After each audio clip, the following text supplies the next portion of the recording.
Dahil ang mga taga-Taguig may ipatitikim na masarap na sabaw. Perfect na perfect ngayong tag-ulan. Ang sinampalukang itik.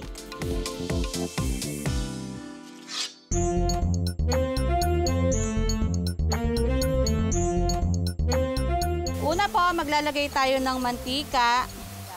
Sa isang kaldero, igisa ang luya, bawang at sibuyas. Tapos, pag okay na, ilalagay natin itong itik na pinakuluan po natin sa luya para mawala yung lansa. At saka ito timplahan ng patis, asin at paminta. Konting paminta. Sunod na ilalagay ang katas ng sampalok at siling haba. Takpan at pakuluin ito sa loob ng 5 minuto. After 5 minutes, kumukulo na, ilagay na natin yung kangkong. Tapos, lagay tayo ng tubig pa para maraming sabaw. And takpan ulit natin siya for another 10 minutes. Makalipas ang 10 minuto, pwede nang humigop ng mainit na sabaw ng sinampalukang itik. Okay, tikman muna natin ang sabaw. Ang asim. Ah, grabe! Ang asim, ang sarap.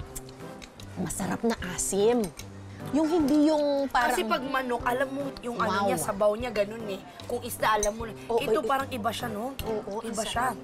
Iba siya, itik siya, itik. Yung asim niya, hindi yung to the point na papangit ka. Yung parang asim na... Lang. Ganun lang. Ganun. Hindi yung parang... Ganon. Sarap. Sarap na po.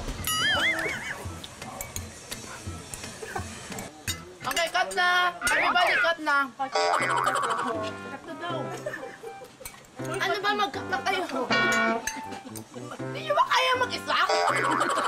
Ba't kailangan nandiyan kami? Ba't kailangan kaya nga? Miguel, cut kayo! Cut kayo dyan! Cut kayo! Problema ba namin yan? Cut kayo dyan!